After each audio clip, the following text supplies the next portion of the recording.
ठीक है, इतना हम सबको याद है कि मॉर्फोलॉजी मीन्स हम एक्सटर्नल अपीयरेंस की बात करेंगे तो मॉर्फोलॉजी होगा। ठीक, इंटरनल स्ट्रक्चर की बात करेंगे तो वो एनाटॉमी होगी। एंड जब हम टिश्यू लेवल पे माइक्रोस्कोपिक स्ट्रक्चर की बात करते हैं तो that will be histology. Histo means tissue, यहाँ से आ जाता है आपका माइक्रोस्कोपिक स्टडी अगर हम कर रहे हैं माइक्रोस्कोप को यूज करके, दैट इज हिस्टोलॉजी। तो एनाटॉमी में जब हम फ्लावरिंग प्लांट की बात करें, इट मीन्स कि हमारी पूरी discussion around the monocot dicot रहेगी। मोनोकॉट और डाइकॉट प्लांट्स के अराउंड अपनी डिस्कशन रहेगी। एंड कंपैरेटिव हम वहां पे कुछ टेरिडोफाइटा एंड कुछ जिम्नोस्पर्म में देखेंगे। ब्रायोफाइटा एल्गी को हम कंसीडर नहीं करते हैं क्योंकि जस्ट वहां पे कोई आपको थैलाइडल अपीयरेंस है, they are not a true body plan. उनका true body plan leaf stem और रूट में डिवाइडेड नहीं होता है, इसलिए ब्रायोफाइटा और एल्गी को हम सेपरेट रखते हैं। कंपैरेटिव जब हम वेस्कुलर बंडल की बात करेंगे तब हम कुछ कंपैरेटिव स्टडी टेरिडोफाइटा और जिम्नोस्पर्म की करेंगे, बट पूरा चैप्टर अपना फोकस किस पे रहेगा, अराउंड द एंजियोस्पर्म। क्लियर। अब कुछ बेसिक सी चीजें जो हमें याद रखनी है कि सेल, प्लांट सेल, इतनी चीजें हम लोगों को क्लियर है। Now we have to focus towards the, हमें फोकस रखना है अपना जस्ट ऑन द जो कंपोनेंट है internal, means we are going to talk about the tissue system. ठीक है, इंटरनल उसका सिस्टम क्या है। क्लियर। तो पहले तो सबसे पहले एक साइंटिस्ट का नाम मैंने बताया था, ग्रीव। ग्रीव एक साइंटिस्ट हैं जो कि फादर ऑफ प्लांट एनाटॉमी कहलाते हैं। साइंटिस्ट मैंने बोला था, सब अपना अलग अलग सेपरेटली नोट डाउन करके रखो, फिर हम लोग फाइनली एक साइंटिस्ट की लिस्ट रिवाइज करेंगे मार्च एंड में। क्लियर। तो father of plant anatomy is Grew. क्या है ये, कौन सी ब्रांच है जिसमें हम इंटरनल ऑर्गेनाइजेशन ऑफ प्लांट एक टिश्यू लेवल पे हम लोग देखते हैं कि कैसा कैसा स्ट्रक्चर है। जो इस चैप्टर में क्वेश्चन पुट होंगे वो देखो, उसको उसको सेक्शन वाइज हम कैसे डिवाइड कर सकते हैं। 2 to 3 क्वेश्चन आएंगे चैप्टर से। सेक्शन वाइज हम उसको कैसे डिवाइड कर सकते हैं, एक तो जो हम सिंपल परमानेंट टिश्यू और मेरिस्टेमेटिक इस तरीके से जो डिवाइड कर रहे हैं टिश्यू लेवल पे, वहां से उसके बाद हम अरेंजमेंट से बात करें तो जो अरेंजमेंट ऑफ लेयर्स होती है ना सारी, hypodermis, cortex, zone, endodermis, pericycle, फिर हम stelar region, extra stelar region बोल रहे हैं, इंट्रा स्टीलर रीजन बोल रहे हैं, इस तरीके के एनाटॉमी से एक क्वेश्चन आता है। एक आपका इसका इधर से सिंपल परमानेंट टिश्यू से आने के चांसेस रहेंगे, और एक आपका थोड़ा सा लॉजिकल वाला की थिंकिंग एबिलिटी को चेक करने के लिए आपका इनकरेक्ट करेक्ट वाला पोर्शन से मतलब इन्हीं सारे पोर्शन से कोई ऐसा क्वेश्चन पुट हो सकता है। ठीक है, तो हम ये मान के चल रहे हैं कि 2 to 3 पोर्शन क्वेश्चंस यहाँ से आने के चांसेस होते हैं, और इसमें भी ये क्वेश्चन गलत होने के चांसेस बहुत ज्यादा होते हैं। तो it means if you want to take a lead on other student तो आपको यहाँ के क्वेश्चंस अपने स्ट्रॉन्ग करके जाने चाहिए। क्लियर। तो अब हम एनाटॉमी के बात में बात करें तो बेसिकली टिश्यू की बात करें तो टिश्यू सबको याद है कि एक होमोजेनस टिश्यू, हेट्रोजेनस टिश्यू हो सकते हैं, एक टाइप की सेल से ओरिजिनेट होके एक किसी फंक्शन को परफॉर्म कर रहे हैं तो उसको हम बोल देंगे homogeneous tissue. Number of types of tissue वहां पे इन्वॉल्व हैं और एक तरीके के फंक्शंस को कर रहे हैं तो वहां पे आ जाता है आपका हेट्रोजेनस टिश्यू। ठीक है, तो बेसिकली जब हम टिश्यू की बात करते हैं तो they are physically linked cells. ये फिजिकली लिंक्ड होंगे, मतलब जो आपने प्लाज्मोडेस्माटा का कनेक्शन देखा था, जो प्लाज्मोडेस्माटा की हम लोग बात कर रहे थे, एक सेल से दूसरे सेल में कनेक्शन बना रहा है, that is the association, that is the foundation of tissue. देखो, ग्रुप ऑफ सेल को कोऑर्डिनेट वे में फंक्शन करना है, इट मीन्स कि इनके बीच में कोई कनेक्शन होना चाहिए। वो फिजिकल कनेक्शन किसके बेसिस पे है, प्लाज्मोडेस्माटा पे। इस तरीके से मैं कुछ पॉइंट बताऊंगी जो आपको क्लोज क्वेश्चन को पुट करना है, लाइन बाय लाइन नहीं पढ़ेंगे बेटा हम यहाँ पे, कोई भी चीज हम लाइन बाय लाइन नहीं पढ़ने जा रहे हैं।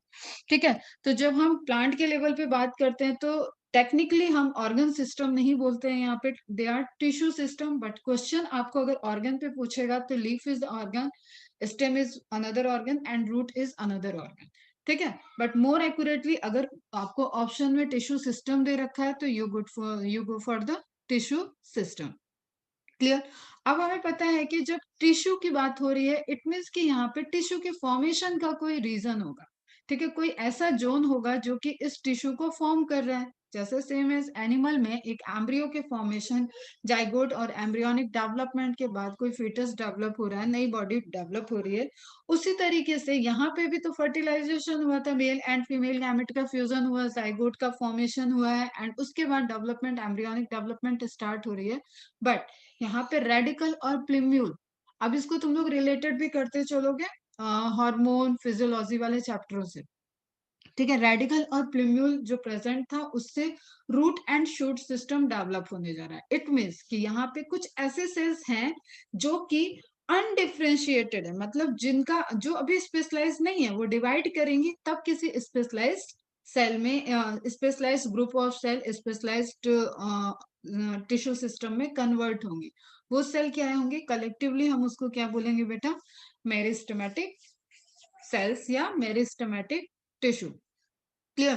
तो इट मीन्स कि जब एक स्पेशलाइज्ड टिश्यू हो जाएगा, जब आपका कोई स्पेशलाइज्ड टिश्यू बन जाता है तो वो क्या हो जाता है, आपका एक स्पेसिफिक फंक्शन करने के लिए असाइंड हो जाता है। ठीक है, तो अगर यहाँ पे अब कंपैरेटिव क्वेश्चन आ सकता है, meristematic is cells are meristematic tissues are which kind of tissue, specialised और अनस्पेशलाइज्ड। अगर हम कहें कि स्पेशलाइज्ड है अनस्पेशलाइज्ड है, इसी में से चूज करना है। उनकी एक अपनी स्पेशलिटी है कि वो डिवाइड कर रहे हैं, but along with other tissue अगर जाइलम फ्लोएम एंड मेरिस्टेमेटिक दिया है और इसमें से आपको सेलेक्ट करना हो कि मेरिस्टेमेटिक कौन सी इसमें अनस्पेशलाइज्ड सेल है या किसका फंक्शन अभी डिसाइडेड, मतलब वो आगे क्या वो क्या कर सकता है, ये उस सेल्स को पता नहीं होगा, तो वो सेल्स आपकी कौन सी होंगी बेटा, मेरिस्टेमेटिक सेल्स। ठीक है, तो ग्रोथ जो प्लांट की है largely restricted to specialised region, एक लोकल रीजन में प्लांट हमेशा लोकलाइज्ड ग्रोथ को शो करता है, लोकलाइज्ड ग्रोथ को शो करता है। इट मीन्स कि वहां पे जो डिवाइडिंग सेल्स हैं, मेरिस्टेमेटिक वाली सेल्स हैं, वो जितना डिवाइड करेंगी वही पोर्शन है ग्रोथ का। ठीक है, एंड फर्दर इलोंगेशन हो रहा है, डिफ्रेंशिएशन हो रहा है, रीडिफ्रेंशिएशन हो रहा है, डी डिफ्रेंशिएशन हो रहा है, वो सब अपना लिंकिंग वे में चलता जा रहा है। लेकिन जो बेसिक ग्रोथ का रीजन है, जो डिवाइडिंग सेल्स है, वो एक पूरा एक सेगमेंट ऑफ टिश्यू ने उसको होल्ड कर रखा है, जिनको हम लोग कलेक्टिवली क्या कहते हैं, मेरिस्टेम। ठीक है, अब मेरिस्टेम के आपके कई सारे पैरामीटर, कई सारी तरीके से हमने थ्योरी बताई थी कि किस किस तरीके के डिवाइडेड टिश्यूज होते हैं। जैसे प्लांट टिश्यू को आप कैटेगराइज करोगे अगर मेरिस्टेमेटिक टिश्यू और परमानेंट टिश्यू। ठीक है, पहले प्लांट टिश्यू को हम डिवाइड कर दें टू पार्ट्स में, तो एक हो जाएगा परमानेंट, एक हो गया आपका मेरिस्टेमेटिक टिश्यू एंड दूसरा आपका हो जाएगा परमानेंट टिश्यू, मतलब जिसके फंक्शन असाइंड है। तो स्पेशलाइज्ड हो गए आपके परमानेंट टिश्यू, जो डिवाइड कर सकता है, जो अभी स्टेम सेल की तरह वर्क कर रहा है, जो अभी जाके टोटिपोटेंशियल को शो कर रहा है और कुछ भी स्ट्रक्चर को वो फॉर्म करने के लिए सेल को ओरिजिनेट कर सकता है, वो सभी आपके क्या हो जाएंगे, मेरिस्टेमेटिक टिश्यू। एक क्वेश्चन आपका मेरिस्टेमेटिक टिश्यू से ही आएगा। ठीक है, इसके अपीयरेंस से, इसके लोकेशन से, इसके फीचर से रिलेटेड वट एवर। क्लियर। तो अब मेरिस्टेमेटिक टिश्यू को यहाँ जो मेंशन किया हुआ है एनसीईआरटी में, that is related to apical and lateral meristem. But इसके अलावा भी मैंने क्लास में कुछ कुछ आपको बताए थे कि अकॉर्डिंग टू ओरिजिन और डिफरेंट डिफरेंट थ्योरी बताए थे, अकॉर्डिंग टू पोजीशंस कैसे हैं और डिफरेंट आप के location wise, position wise, origin के पॉइंट ऑफ व्यू से किस तरीके से वो ओरिजिनेट कर रहे हैं, क्या स्ट्रक्चर वो बना रहे हैं, उसके बेसिस पे अलग अलग टाइप के मेरिस्टेमेटिक टिश्यू को हम लोगों ने डिस्कस किया था। बट यहाँ पे अभी देखते हैं पैरेलली मेरिस्टेम, आपको ये वर्ड याद रखना है बेटा, मेरिस्टोस ग्रीक वर्ड जो है मेरिस्टोस, मेरिस्टोस का मीनिंग होता है डिविजिबल या डिवाइडेड, जो डिवाइड कर सकता है। क्लियर। और मेरिस्टेम सेल्स का डिवाइडिंग पैटर्न क्या होता है, एक सेल डिवाइड करेगी टू में, एक मेरिस्टेमेटिक सेल बनेगी, एक आपकी जो परमानेंट सेल आगे जाके कुछ बन सकती है, सॉरी सेल आपकी आगे जाके परमानेंट सेल या जो भी स्पेसिफिक सेल बनना है वो बनेगी। ठीक है, फिर ये डिवाइड करेगी, फिर से एक मेरिस्टेमेटिक एंड एक अनदर सेल। तो आप मेरिस्टेमेटिक सेल हमेशा डिवाइड करेगी और एक मेरिस्टेमेटिक सेल को फॉर्म करती है, ये पैटर्न ऑफ डिवीजन है मेरिस्टेमेटिक सेल का। क्लियर। अब यहाँ से हमें क्या क्या पॉइंट मिला, एक तो ग्रीक वर्ड मिल गया, दूसरा जो ये डिवीजन है ये लोकलाइज रीजन में होता है। ठीक है, और यहाँ पे एक्चुअली ये वो सेल्स हैं जो डिवाइड कर रही हैं, डिफ्रेंशिएट नहीं कर रही हैं। क्लियर? ये चीज ध्यान में रखना है, ये डिवाइड कर रही है, डिफ्रेंशिएट नहीं कर रही है। अगर डिफ्रेंशिएट कर जाएंगे तो वो किसी सर्टेन स्ट्रक्चर को अटेंड कर लेंगे। ठीक है, यहाँ तक की बातें समझ में आई। अब एक कंपैरेटिव क्वेश्चन आता है कि रूट और शूट के एपिकल मेरिस्टेम से रिलेटेड। ठीक है, रूट और शूट के मेरिस्टेम के लोकेशन से आया, तो शूट का जो होता है मेरिस्टेम वो होता है शूट टिप पे, लेकिन रूट का जो होता है वो सब टर्मिनल एंड पे होता है, मतलब जस्ट रूट कैप के बाद। तो ये एक क्वेश्चन ऐसा होता है जो गलत होने के चांसेस होते हैं, हमें सब टर्मिनल ध्यान में रखना है। जस्ट रूट कैप को फॉलो करता हुआ रूट कैप के बाद ही आपका क्या होगा, मेरिस्टेमेटिक जोन होगा। क्लियर? रूट कैप क्यों होगा? क्योंकि ये आपको प्रोटेक्टिव नेचर में प्रोटेक्टिव नेचर देगा। क्लियर? अब आपको एक चीज मैंने बताया था, टी शेप और इन्वर्टेड टी शेप। ठीक है, जब आप देखो रूट में अगर मेरिस्टेमेटिक सेल ऐड कर रही है तो किस तरफ अपने को कर रही है, अपना टिप आगे की तरफ बढ़ता जा रहा है और मेरिस्टेमेटिक सेल नई सेल्स को बांध कर रही है, पीछे की तरफ ऐड कर रही है, तो this is T shape. Shoot में क्या हो रहा है, आगे की तरफ बढ़ रही है और पीछे की तरफ, कॉन्सेप्ट वही है, लेकिन ये क्योंकि एरियल पार्ट में बढ़ रहा है और ये आपके लैंड के इनसाइड द जा रहा है, इनसाइड द लैंड जा रहा है, तो ये आपका राइट मतलब सीधा टी है, एंड जो आपका एरियल वाला होता है वो इन्वर्टेड टी में है। तो ये मेरिस्टेमेटिक ग्रोथ के पैटर्न है कि रूट में वो अपने पीछे ऐड करता जाएगा और शूट में वो आगे की तरफ बढ़ रहा है, पीछे वो भी ऐड कर रहा है, लेकिन जस्ट इनवर्स, क्योंकि वो अपोजिट डायरेक्शन में दोनों ज्योमेट्रिकल निगेटिवली ग्रोथ करता है शूट, तो वो वाला पोर्शन यहाँ पे हो जाता है। क्लियर?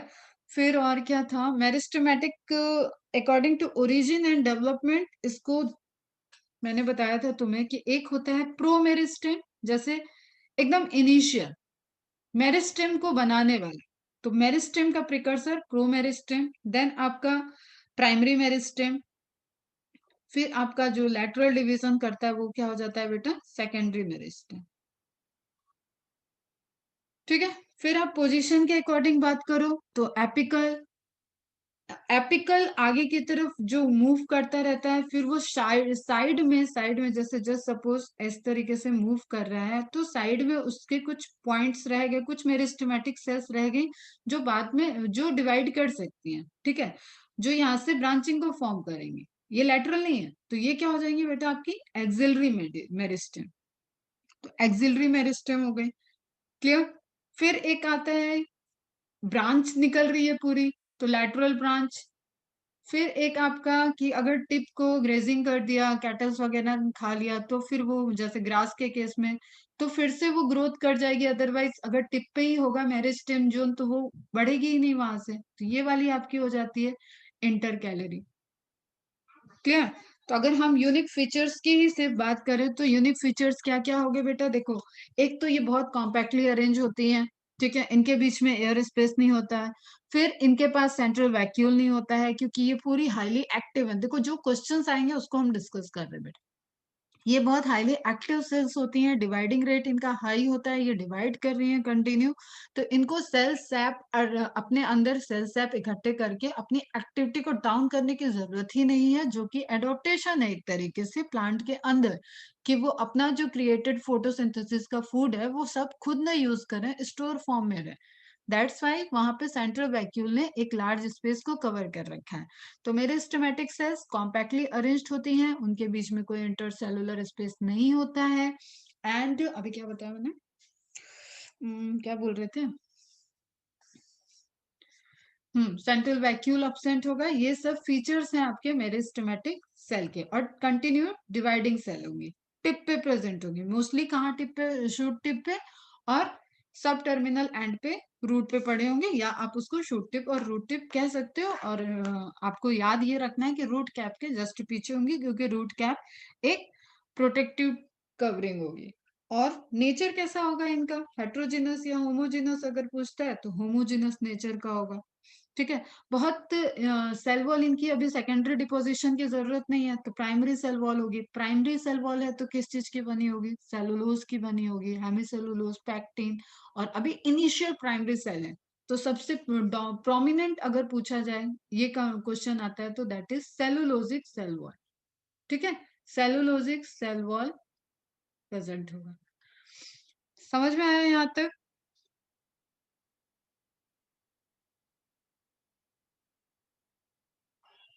क्या क्या बोला मैंने? स्पेशलाइज्ड है, अनडिफरेंशिएटेड है, डिफरेंशिएटेड है, ऐसे क्वेश्चन आएगा तो आपको करना है टेक अनडिफरेंशिएटेड, क्योंकि इनका फंक्शन सिर्फ डिवाइड करने का, अभी इनको कोई परमानेंट फंक्शन असाइन नहीं है।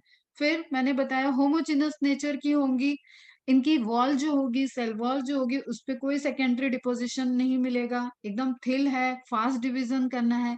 एक मैंने आपको बताया था कि अगर आप कल्चर करने के लिए सेल लेना चाह रहे हो, टिश्यू कल्चर के लिए आपको प्लांट सेल लेना है, तो वो प्लांट में ऑलरेडी वायरस इन्फेक्शन है, वायरल इन्फेक्शन है, डिजीज्ड प्लांट है, फिर भी आप उसके मेरिस्टेमेटिक जोन से आइसोलेट कर सकते हो। मेरिस्टेमेटिक जोन से आप जो सेल को आइसोलेट करोगे वो वायरल इन्फेक्शन से फ्री रहेंगे। क्लियर बेटा? तो इस तरीके के पॉइंट आप ध्यान में रखोगे। ठीक है, कॉम्पैक्टली अरेंज्ड होंगी, कोई इंट्रासेलुलर स्पेस नहीं होगा।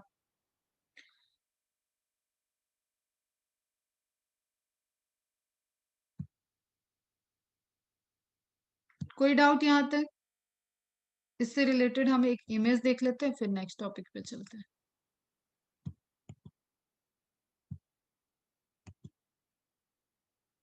विजिबल है ये? विजिबल है ना स्क्रीन?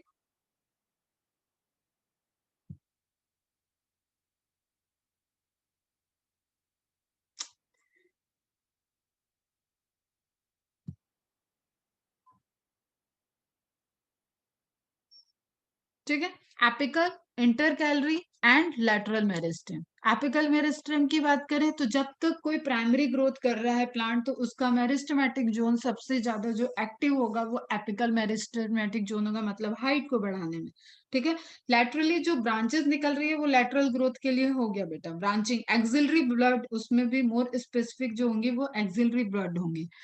ठीक, lengthened shoots and root cells that form at the apical meristem, protoderm, ground meristem और प्रोकैम्बियम। अब यहाँ पे आप एक वर्ड आ गया देखो, protoderm, ground meristem and procambium. It means कि मेरिस्टेमेटिक सेल से फिर से डिवाइड होके जो सेल्स बन रही है, पहली एक तो प्रोटोडर्म बन रही है, एक ग्राउंड मेरिस्टेम बन रहा है, and third one is procambium. ये जो एपिडर्मल, जो आउटर कवरिंग को बनाएगी, वो सब क्या हो गई आपकी प्रोटोडर्म मेरिस्टेमेटिक जोन होगी। एक जो वेस्कुलर को बना रही है, वेस्कुलर सिस्टम को बना रही है, वेस्कुलर बंडल को बना रही है, वो आपकी क्या हो जाएगी बेटा? प्रोकैम्बियम हो जाएगी। एंड इसके अलावा जो पूरा कॉर्टेक्स, हाइपोडर्मिस, एपिड एंडोडर्मिस, इन सब की जब तक हम बात करेंगे तो वो सब किससे जनरेट होगा? ग्राउंड मेरिस्टेम से। तो ये भी आप ध्यान में रखोगे जरा। ठीक है, डिपेंड्स कि क्वेश्चन क्या पूछ रहा है, उसके अकॉर्डिंग बेटा वेरिएशंस आ जाते हैं आपके आंसर में। ठीक है, फिर आप लैटरल मेरिस्टेम की बात करो तो अगर गर्थ मतलब चौड़ाई बढ़ रही है, सेकेंडरी डिवीजन की बात होगी, तो वहां पे जो एक्टिव होंगे वो कौन से मेरिस्टेमेटिक जोन के सेल एक्टिव होंगे? लैटरली। ठीक है, इसके अलावा जो था वो एक्सिलरी बर्ड, अगर नॉर्मल प्राइमरी ग्रोथ के टाइम में जो आपका बर्डिंग हो रहा है, जो आपका ब्रांचेस निकल रही है, वो किसके लिए, वो किससे रिस्पॉन्सिबल होंगी? वो लैटरल मेरिस्टेम से। और उसमें भी लैटरल में लैटरल और एक्सिलरी पूछा जाए, एक्सिस पे जो बर्ड प्रेजेंट होंगी दैट इज एक्सिलरी बर्ड। ठीक है, बोथ आर करेक्ट, लेकिन प्रायोरिटी किसको देनी है? एक्सिलरी को। कब तक? जब तक हम प्राइमरी ग्रोथ की बात करें। क्लियर?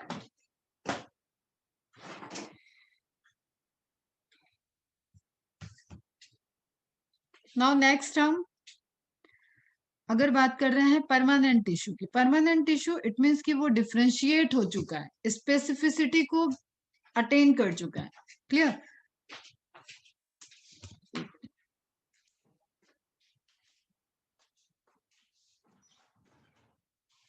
परमानेंट टिश्यू जो डिवाइड नहीं करेंगे वो डिफ्रेंशिएट कर सकते हैं। ठीक है, डिवाइड करके मेरिस्टेमेटिक सेल चली गई, अब इनको अपना अपना पोर्शन, अपना अपना वर्क असाइन करना है, तो वो क्या हो जाएंगे बेटा? आपके कन्वर्ट होते जाएंगे परमानेंट टिश्यू में। क्लियर? अब परमानेंट टिश्यू में हम अगर कैटेगरी वाइज देखें तो यहाँ पे एक सिंपल टिश्यू आ जाता है कि जिसमें एक ही तरीके की सेल का कलेक्शन हो, वैसे क्या हो जाएंगे बेटा? आपके सिंपल टिश्यू। फिर एक आपके आ जाएंगे कॉम्प्लेक्स टिश्यूज, जैसे आपका जाइलम फ्लोएम वगैरह, वहां पे डिफरेंट टाइप ऑफ सेल्स के मिलने से वो टिश्यू स्ट्रक्चर बन रहा है, ठीक है। तो बेसिकली परमानेंट टिश्यू क्या हो जाएंगे, which have lost their capacity of division, we can say the cells which have lost their capacity of division, और ऐसी सेल डिवीजन के Z0 फेज में अरेस्ट रहती हैं।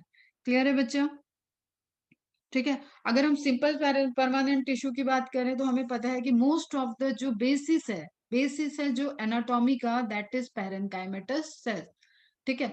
जो अपने अलग अलग फंक्शंस को परफॉर्म कर रही है, अलग अलग लोकेशंस पे प्रेजेंट है, उनको हम क्या बोल रहे हैं बेटा, कलेक्टिवली हम उन्हें पैरेन्काइमा बोलते हैं। और जो वापस मेरिस्टेमेटिक, परमानेंट से मेरिस्टेमेटिक में कन्वर्ट हो सकती है, वो भी कौन सी है, पैरेन्काइमा। एंड कॉर्टेक्स की आपकी सर्टेन कोलेनकाइमा सेल्स भी कन्वर्ट हो सकती हैं। स्क्लेरेनकाइमा टोटली डेड होती है। तो हम बात कर रहे हैं simple permanent tissue, it means कि ये होमोजीनस होंगी, नेचर में होमोजीनस होंगी, एक ही टाइप की सेल से बनी हुई बना हुआ पूरा टिश्यू सिस्टम होगा, ठीक है।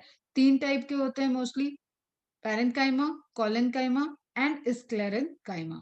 जिसमें हमें कोलेनकाइमा के लिए पॉइंट्स याद रखना है कि कोलेनकाइमा मोनोकॉट में नहीं होता है, डाइकॉट के रूट में नहीं होता है, सिर्फ और सिर्फ डाइकॉट के स्टेम में होता है, और डाइकॉट के स्टेम के भी एपिडर्मिस के नीचे, हाइपो में, ठीक है। तो हाइपोडर्मिस में होता है। तो कोलेनकाइमा ध्यान में रखना है कि थोड़ा सा सोफिस्टिकेटेड टाइप का टिश्यू है, अपने को बहुत ज्यादा स्पेसिफिक जगह उसने दिला रखी है वो, ठीक है। फिर अब हमको ये है कि जहां पे जैसे हम फोटोसिंथेसिस की बात करें तो वहां पे जो सेल्स है मेसोफिल, वो पैरेन्काइमा है। एंडोडर्मिस की बात करें वो पैरेन्काइमा है। पिथ सेल की बात करें वो पैरेन्काइमा है, ठीक है। पैलिसेड, स्पॉन्जोसी, स्पॉन्जिन, आप दोनों तरीके की मेसोफिल की बात करेंगे वो भी पैरेन्काइमा है। जाइलम के एसोसिएशन की बात कर रहे हैं, जो वहां लिविंग सेल है वो भी पैरेन्काइमा है। फ्लोएम के साथ एसोसिएशन में जो ट्रांसपोर्टेशन में रोल प्ले कर रही है वो भी फ्लोएम पैरेन्काइमा है। मीन वर्सेटाइल एक्टिविटी जो कर रही है सेल, वो कौन सी होगी, आपकी पैरेन्काइमा। कॉर्टेक्स रीजन में जो ट्रांसपोर्टेशन रोल में प्ले कर रही है वाटर फूड का, वो भी आपकी क्या है, पेरिफेरल, मतलब एक आपका सीधा लंबा मतलब पूरी लेंथ वाइज चल रहा है, ठीक है। जिसमें जाइलम और फ्लोएम रोल प्ले कर रहे हैं। फिर आप अगर ट्रांसवर्सली देखो कि हाँ इस पर्टिकुलर पोर्शन पे ट्रांसवर्सली, जैसे हम हाथ फैलाएं उस तरीके से मेरे हाथ और शोल्डर से जहां ज्वाइंट है, ये मेरा ज्वाइंट हो गया जाइलम और फ्लोएम, बीच में जा रहा है, ठीक है, मेरी बॉडी। लेकिन पैरेलली मेरे हाथ के एंड तक सप्लाई कौन देगा, तो उसमें कॉर्टेक्स के सेल रोल प्ले करेंगे, वो भी आपके पैरेन्काइमा होंगी, ठीक है। तो मोस्ट कॉमन टिश्यू इसमें से कौन सी है, पैरेन्काइमा। मॉर्फोलॉजिकली एंड फिजियोलॉजिकली ये एक अनस्पेशलाइज्ड सेल है, ये पॉइंट याद रखना है कि मॉर्फोलॉजिकली और फिजियोलॉजिकली इन सारे सिंपल टिश्यू में जो अनस्पेशलाइज्ड सेल है, दैट इज पैरेन्काइमा, क्योंकि ये अपने लोकेशन के अकॉर्डिंग, अपने जहां पे ये प्रेजेंट है उसके अकॉर्डिंग, अपने फंक्शन के अकॉर्डिंग इसका स्पेशलाइजेशन चेंज हो जाता है। क्लियर, बाद में स्पेशलाइज्ड होती है। क्लियर, फ्रूट में भी है तो फ्रूट पल्प भी बना रही है, फ्लावर है तो फ्लावर में फ्लोरल पार्ट को भी बना रही है। तो इस तरीके से इसका मल्टीपल लोकेशन है। क्लियर। अब एक और यहाँ पे क्लोरेनकाइमा, वो पैरेन्काइमा जिसके अंदर क्लोरोफिल स्टोर हो, वो क्या हो जाएगी बेटा, आपकी क्लोरेनकाइमा, ठीक है। तो पैरेन्काइमा आपकी क्या हो गई, एक तरीके से बहुत ही ज्यादा सिंपल सी, यहाँ पे जैसे इसके लिए पॉइंट क्या दिया, isodiametric. Isodiametric means same diameter, same तरीके के स्ट्रक्चर को शो करने वाली स्ट्रक्चर, सेम तरीके के स्ट्रक्चर को शो करने वाली एक सेल जो है, दैट इज पैरेन्काइमा। मतलब यहाँ पे इलोंगेटेड होगी, जैसे हम पैलिसेड सेल की बात करें मेसोफिल में, तो वो सारी एक लेयर में आपको एक जैसे स्ट्रक्चर की दिखेगी, ठीक है। तो वो हो गया आइसोडायमेट्रिक, सारे पैलिसेड आपको एक इलोंगेटेड स्ट्रक्चर में दिखेंगे। क्लियर। अगर लोब्ड है, स्फेरिकल है, तो वो एक जैसे स्ट्रक्चर में ही दिखेंगे। They may be spherical, oval, round, polygonal or elongated in shape. Their walls are thin and made up of cellulose. यहाँ पे भी अभी क्या, पैरेन्काइमा में कोई भी सेकेंडरी डिपोजिशन नहीं होगा, लिविंग सेल है ये, ठीक। और प्राइमरी प्राइमरी ही सेल होगी तो आपको यहाँ पे सेलुलोज का कंटेंट हाई दिखेगा। क्लियर। क्लोजली पैक्ड हो सकती है या इंटरसेलुलर स्पेस भी हो सकता है, स्पेस होगा तो एरेन्काइमा बोलते हैं, ठीक है। वो specialised parenchymatous cells which have air spaces, उनको क्या बोलेंगे? एरेनकाइमा।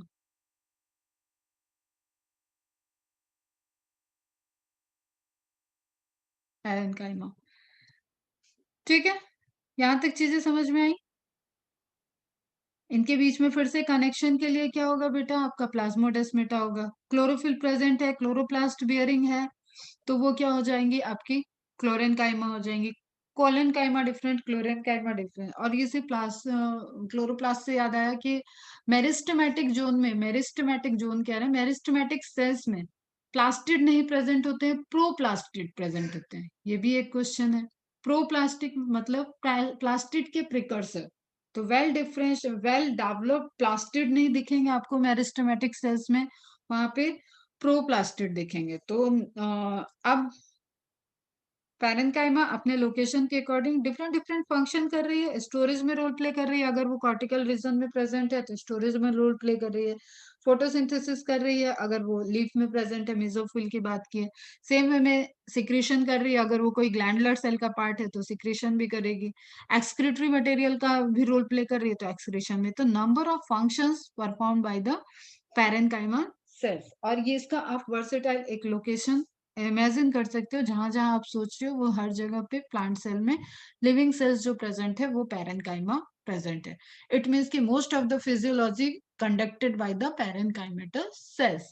Is it clear? फिर आ जाते हैं नेक्स्ट कोलेनकाइमा पे। कोलेनकाइमा के बारे में एक याद रखना है कि this is a part of mechanical tissue.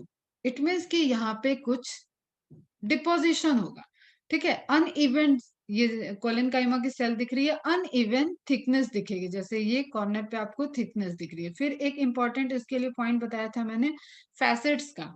14 facets है। अगर एक पूरी हाईली कॉम्पैक्ट होगी, कोलेनकाइमा पूरी हाईली कॉम्पैक्ट होगी, मतलब चारों तरफ से उसमें जैसे ये दिख रहा है ना, एक सेल, दो सेल, तीन सेल, सब आपस में अटैच्ड होती जा रही है, तो पूरी फुल कॉम्पैक्ट होगी, तो वो 14 फैसेट रिप्रेजेंट करेगी। Clear?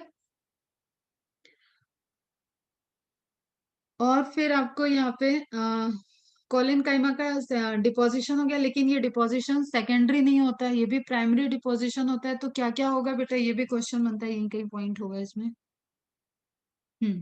This one, hemicellulose, cellulose, hemicellulose and pectin. तो deposition of collenchyma is made up of cellulose, hemicellulose and pectin, इसका ही डिपोजिशन होगा वहां पे। क्लियर है बेटा?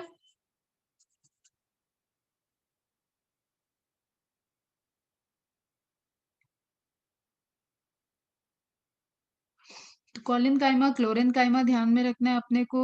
और नॉन लिग्निफाइड सेल वॉल होगी, कॉर्नर में डिपोजिशन होगा, एंड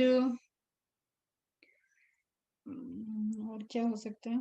मैकेनिकल टिश्यू का पार्ट है। मैकेनिकल टिश्यू का मतलब वो सेल जो लिविंग मैकेनिकल टिश्यू है वो कॉलिन काइमा हो जाएगी। इट मीन्स की नॉन लिविंग मैकेनिकल टिश्यू कौन सा हो जाएगा? स्क्लेरन काइमा। ठीक है बेटा? यूनिक इसका डिस्ट्रीब्यूशन हमने देखा कि यूनिक है, सिर्फ और सिर्फ डाइकॉट के स्टेम में प्रेजेंट होती है, और वो भी स्टेम में कॉर्टिकल रीजन में, हाइपोडर्मिस में। ये सबसे इंपॉर्टेंट पॉइंट है जो आपको कोलेन काइमा के बारे में ध्यान में रखना है। एक तो ये डिपोजिशन, दूसरा उसकी लोकेशन। लोकेशन क्या है? डाइकॉट के स्टेम के हाइपोडर्मिस पोर्शन में। कभी भी आपको मोनोकॉट में नहीं दिखेगी, कभी भी आपको किसी भी रूट में नहीं दिखेगी, ना डाइकॉट के रूट में ना मोनोकॉट के रूट में। क्लियर? और it is a part of mechanical tissue system, living mechanical tissue system का पार्ट होगा, पॉलीगोनल शेप होगा इसका। क्लियर? और डिफरेंट डिफरेंट जिस तरीके से इसका अरेंजमेंट कैसा होगा ना कि पैरेन्काइमा से मोर कॉम्पैक्ट अरेंजमेंट होगा। ठीक, लेकिन ये अपने अरेंजमेंट जो टिश्यू है उसके अकॉर्डिंग ये वहां पे स्पेसेस बना भी सकती है और नहीं भी बना सकती है। इसी टाइप्स में हमने इसको तुमको बताया था, एंगुलर कोलन काइमा एंड एक लैकुनर, कि कोई अगर कोलन काइमा के अरेंजमेंट से, कोलन काइमा सेल के अरेंजमेंट से एक ट्यूब जैसा स्ट्रक्चर बन रहा है, ठीक है, ये बीच में जैसे ट्यूबुलर स्ट्रक्चर बन गया, तो इसको ट्यूबुलर कोलन काइमा कहते हैं। पूरी अपनी कंप्लीट नोट्स लिए हुए हो अभी क्लास करते हुए या सिर्फ एनसीईआरटी ले रखे हो? एंट्यूबुलर कॉलेनकाइमा जो था वो तुम्हारी इसका एस्टेरेसी फैमिली का एस्टेरेसी फैमिली का एग्जाम्पल है। फिर इसी में एक लैमेलर कोलेनकाइमा था। लैमेलर कोलेन मतलब flattened structure, lamella like plate like structure बनाएगा, तो वो आपका लैमेलर कोलेनकाइमा होता है। फिर एक वर्ड याद रखना, stereome. Stereome is all mechanical tissue of plant, मतलब इसमें आपका कोलेनकाइमा भी आ जाएगा और स्क्लेरेनकाइमा भी आ जाएगा, प्लस स्क्लेरेनकाइमा। तो ये पॉइंट भी याद रखना है, ठीक है। अब कोलेनकाइमा की लोकेशन इतनी स्पेसिफिक है, लेकिन फिर भी अगर आप इसके अलावा कोई इसके लोकेशन की बात करें तो कोई बहुत साइज में बड़ी लीफ है, ठीक है, तो उस लीफ के मिड रिब में सपोर्ट देने के लिए वहां पे भी कोलेनकाइमा का डिपोजिशन देखने को मतलब कोलेनकाइमा वहां पे टिश्यू के फॉर्मेशन में रोल प्ले करेगी क्योंकि उसको नीड है। तो ओवरऑल ये टेंसाइल स्ट्रेंथ प्रोवाइड करता है, मैकेनिकल सपोर्ट प्रोवाइड करता है। एंड अगर ये देखो, क्योंकि ये हाइपोडर्मिस में प्रेजेंट है और ये तुम्हारा ऐसा हर्बेसियस टाइप का प्लांट है, ठीक है, वहां पे लाइट पेनिट्रेट कर सकती है, तो collenchyma also possess the photosynthetic pigment, वहां पे फोटोसिंथेटिक पिगमेंट प्रेजेंट हो सकता है। क्लियर? ठीक है, ये सारे पॉइंट। कोलेनकाइमा यंग प्लांट्स और क्लाइंबर्स प्लांट जो क्लिम्बरिंग करते हैं, उन प्लांट का मेन सपोर्टिंग सिस्टम क्या हो जाएगा? आपका कोलेनकाइमा। देन नेक्स्ट आते हैं स्क्लेरेनकाइमा। यहाँ पे देख लेते हैं कोई point. They provide mechanical support to the growing part of the plant such as young stem and petiole of leaf. ठीक, तो young stem, young young part को ग्रोथ करने के लिए जो मैकेनिकल टेंसाइल स्ट्रेंथ प्रोवाइड कर रहा है वो हो गई आपकी सेल, वो टिश्यू कौन से हो जाएंगे? कोलेनकाइमा। नेक्स्ट आता है आपका स्क्लेरेनकाइमा। स्क्लेरेनकाइमा क्या हो गया? मैकेनिकल सपोर्ट का अगेन ये टिश्यू है, ये ऐसी सेल्स हैं, ऐसी टिश्यू सिस्टम है जो कि मैकेनिकल सपोर्ट प्रोवाइड करेगा, लेकिन ये टोटली डेड है।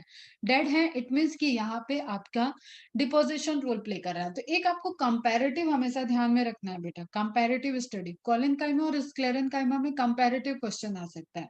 तो कोलेनकाइमा में आपका प्राइमरी डिपोजिशन था, लेकिन स्क्लेरेनकाइमा में आपका सेकेंडरी डिपोजिशन मिलेगा, सुबराइज लिग्निफाइड सेल मिलेंगी जो कि टोटली डेथ हो जाएंगी, और वो डेथ के बाद सिर्फ उनको एक मैकेनिकल प्लांट को एक मैकेनिकल सपोर्ट प्रोवाइड करने में हेल्प करेंगे। क्लियर है? तो क्लोरेनकाइमा की अगर हम बात करें तो स्क्लेरोस इसका ग्रीक वर्ड है, स्क्लेरोस जिसका मीनिंग होता है हार्ट। वो सेल जो सबसे ज्यादा हार्ड इन नेचर है, that is sclerenchyma. And lignified tissues को बनाएगी, लिग्निफाइड बनाएगी, डिपोजिशन हो जाएगा, मैकेनिकल सपोर्ट देगी। अब ये लिग्निफाइड डेथ के टाइम में, जैसे अगर हम बात करें कि जाइलम में ट्रांसपोर्टेशन में जो रोल प्ले कर रही हैं, तो वहां पे डेथ सेल कैसे कर रही होंगी? इट मीन्स कि वो बिफोर डेथ वहां पे किसी पिट का फॉर्मेशन, पोर का फॉर्मेशन कर रही है, उस पोर के थ्रू वो अटैचमेंट है, क्योंकि यहाँ पे फिजिकल अभी ट्रांसपोर्टेशन नहीं हो सकता है, ठीक है। वहां पे प्लाज्मोडेस्माटा वो डेड है, डेड प्लांट है, लेकिन वो कंडक्शन में रोल प्ले कर रहा है। इट मीन्स कि वहां पे कुछ ऐसे स्ट्रक्चर हैं जो कि पोर में कन्वर्ट हो चुके हैं। क्लियर? ठीक है, तो स्क्लेरेनकाइमा आपका क्या हो गया? स्क्लेरोस हार्ड टिश्यूज हो गए, and they are thick wall lignified cells हो गई, एंड डिपोजिशन से सेल जो हो जाएगी, डेथ हो जाएगी, सेल की डेथ हो गई, तो यहाँ पे कोई भी प्रोटोप्लास्ट नहीं